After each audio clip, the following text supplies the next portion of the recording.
Hey there, guys, and welcome to another episode of Ask Xterminator. And this is a series where every week I make this video and I answer questions you guys left in the comments of last week's video. So if you do have any questions for me, it can be basically related to anything as long as it's appropriate for me to answer on YouTube. Leave them in the comments of this video, please, and I will answer them next week. So this week we're answering ones from last week, and we'll start off here. There's actually not that many, so it shouldn't be too long. Let's see. The first one here is from Fred G. Actually has several questions. He says, does Factorio mess with your sleep schedule? That's the first part of the question, and the answer to that is no. It used to a little bit, like kind of when I was really deep into it, but now it doesn't really. I don't really have a problem stopping playing or anything like that. I know a lot of people do. And then he says, do you have a quote-unquote normal sleep schedule for Colorado, which is where I live? Not entirely sure. That's kind of an interesting question. I don't think sleep schedule really depends on the on the state you live in. But for me, I have a fairly normal sleep schedule. My sleep schedule was not great, but I actually recently got a part-time job. Obviously, in addition to this job, it's just kind of a little too much to go into.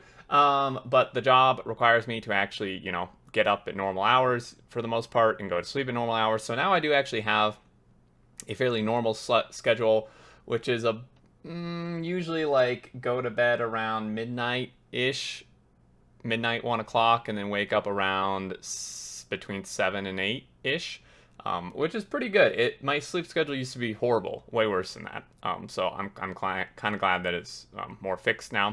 And then he says, do you get Factorio Dreams? I know a lot of players, including myself, dream about belts. I did used to dream about Factorio and belts and factory designs a lot. Again, when I was like super deep into the game, fairly new to the game, still trying to like figure it all out, thinking about it constantly. Yes, I would definitely dream about it.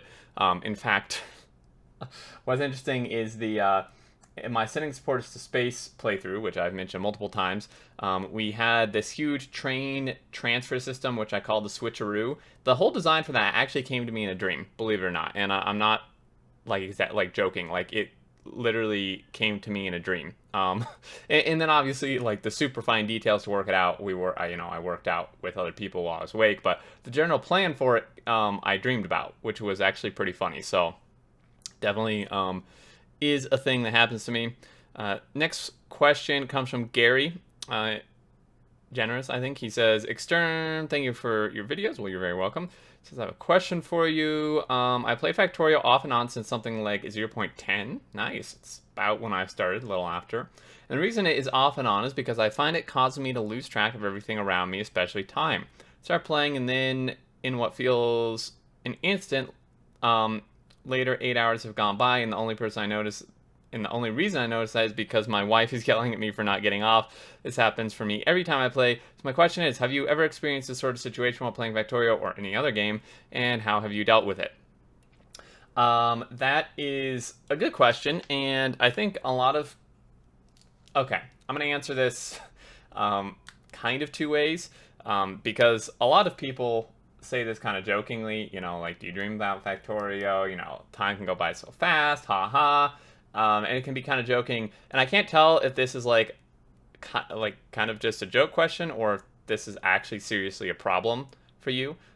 So I'm going to give mostly a serious answer here. My joking answer is just like, yeah, factory must grow. But my serious answer, if this is actually a problem for you, Gary, or anybody else, like if Factorio is seriously causing you a problem in terms of like time management or like not keeping track of time or not doing your obligations or like being with your partner or kids or whatever, it really needs to be dealt with. And I'm not a I don't know. I'm not licensed in anything that would give me qualifications to actually help with this. General suggestions, I personally didn't have an experience with Factorio that much. When I first started, I was really into it, and I would play a lot. And, I would lose track of time, but I wouldn't really lose track of my obligations. So, a little bit, maybe I'd be like a little bit late to some stuff, doing some chores, but like it's not like I just completely blow things off or just stay up all night. I don't think there's ever been a time where I just stayed up like most of the night playing Factorio, because that's just not like my type of personality. I don't really have uh, like an addictive personality. I mean, with something like there were times where like Fortnite, I would play with friends like Bombug. In a group of friends we play with, we would play Fortnite until like 4 in the morning, like and completely lose track of time. But for Factorio, like honestly, if you're having a hard time, I would set like, excuse me, I would set like hard timers. So if you sit down and you're like, before you sit down, like before you even open the game, if you're like, okay, I can play until X time, which let's just say hypothetically that's like 3 hours. So you're like, I can play for 3 hours, and there's two ways you could do it. You could either set a timer to go off at 3 hours, and then you just stop what you're doing where you're doing it, even though I know it's super hard to do, and you just get off when the timer goes off. Or you can set it like 2 hours and 45 minutes and be like, when that goes off, be like, okay, at 15 minutes, I need to find a stopping point. If you think you have self-control to do that, but I know that can be hard with Factorio because it's just like always another thing. So one thing that can help, because like I know a lot of people don't do this, and I don't do this because it seems ridiculous, is like actually setting an alarm to go off. Like, sure, you may have a mental thing like, oh yeah, I need to get off in 3 hours, okay. And like, sure, you may have a clock like on your computer when you alt tab and stuff, but like actually setting an alarm that sounds an alarm when your time is up, and then just stopping. Like I don't know if it's a serious problem. I don't, like I said, I don't think I'm really qualified to give any more professional help than that. But I do find that for things, setting a timer, like if I'm going to forget to do something or I need to be somewhere, even though I kind of mentally know that I need to, like setting an alarm to like just make sure I know, really helps. So next one is from Sam Sirius. He says, here's a question I think nobody asks. The character is trying to escape the planet, right? Well, I would imagine that he would have a destination in mind. What would his home world look like? So that's a very interesting question. Yeah, we would kind of assume he's trying to go home. And there's really no background whatsoever on what his home planet may look like. And it's honestly hard to even make assumptions. I can assume it would maybe be fairly futuristic, just based on the fact that he has the ability with like just a crash landed ship and very few materials to make this gigantic, like these advanced machines, or I mean, obviously not advanced to start with, but like obviously in this day and age, if a group of people, humans, crash landed somewhere on another planet, hypothetically, if we could make it to Mars and landed there, it's not like we, with no intention of doing that. Obviously, I don't think he intended to crash land. It's not like we could just build this like gigantic mega production factory unless we came there with those materials and that intention. So I feel like, I kind of imagine it being, it's not like he has like super crazy technology where, I mean, like right off the bat, the character, he or she, it, whatever, whoever the character is, I don't know, I think we would give it a name. I think one of the Friday Facts or alternate Friday Facts kind of gave a spoiler for that. But yeah, so I want to say, I imagine it being maybe like 50, 60 years ahead of where we're at now-ish. I don't know. I don't think it would be like 200 years or anything like that. But I don't know. It's kind of hard to imagine. We're really not given any background, and honestly, not even many hints, because all we're given is a crashed ship that actually doesn't look that far off from our current technology, but obviously has some sort of, the engineer has some sort of more advanced technology to be able to just do the general things that can be done. So I would say maybe like 50 years in the future or so.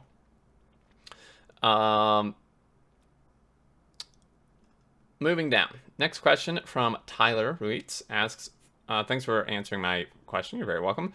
From last time, he says, do you like one-way trains or two-headed trains? What train ratio do you like using? I very much like two-headed trains. One-headed trains have definite advantages. Like They can just do pull-through stations, which is slightly more efficient. There's less locomotives, which is more efficient, and just less parts to a train, which is also performance efficient. So it's not like I think one-headed trains are bad. I still prefer building with two-headed trains because it allows me to just pull in and then back out the same way I came with the train, have the train do that, which I find much easier for my brain to work with personally. But so there's that. And then what train ratio do you like using? And that depends a lot on the size of base I'm doing. I have kind of standard. So for like just the first trains I do in a normal size base, I usually do like 1-2-1s just because they're quick, easy, cheap. If I know I'm going to need to go really big and I have the resources, then I'll just start off with doing like 2-4-2s. Sometimes 1-4-1s, 2-4-2s are just really nice and quick though. Just get back and forth super fast. For Megabase stuff, definitely my go-tos are things like 2-8-2s, 2-6-2s, or even like 2-10-2s or 3-10-3s. Usually I don't go any bigger than 10 cargo wagons. In the past, I haven't, at least. With 10 cargo wagons, I never do less than 2 locomotives on each side. Whether I do 2 or 3 kind of just depends on the situation. But those are kind of the sizes I like. Hopefully that helped. And then, I'm sorry, I'm going to mess up your name. Elan, Marta, says, hey, Extreme, thanks for your vids. They are really great and informative. You're very welcome. I'm glad they're helpful. I'm new to Factorio. My question is, what is the leading thought when going to Megabase, and what defines a Megabase over a quote-unquote normal base? It's kind of, the leading thought, at least for me, going into a Megabase is just like I usually like having a general plan of like I'm going to do X amount of science per minute, or I'm going to produce X amount of this thing per minute before I go to build the base at all, because this, that kind of gives me general like numbers to work with, especially if you're using like a Factorio calculator or something, then you definitely need that information. And having like general design ideas, obviously you kind of come up with designs on the spot sometimes, or at least I do. But like general things like, do I think, do I want to build a Megabase with belts or bots, or do I want to build a Megabase with steel furnaces using coal or electric furnaces? I personally, I would always use electric furnaces, but maybe you want to build one with coal-based furnaces and just not beacon or module them. So just kind of general things like that are kind of like the foundations to how a base works and like the type of base it is. And then personally, what I define as a Megabase, and I think what a lot of people do, is like 1,000 science a minute or over. Like 1 rocket a minute / 1,000 science a minute and up, I think is usually considered a Megabase. Obviously, there's bases that do less than that and are huge, and that could also be considered a Megabase, but it's a lot harder to do like a actual solid baseline for just physical size than it is for like an actual production number. So usually it's defined via production number, and this is all just kind of general. This is just like opinions. Like there's no hard rules at all. I don't really see how like 100 science a minute could ever be considered a Megabase personally. But yeah, I would say like 1,000 science a minute / 1 rocket a minute. Usually they go hand in hand unless you're not doing space science. Yeah, that's usually what I consider like when it transitions from a normal base to a Megabase. Give or take a little bit.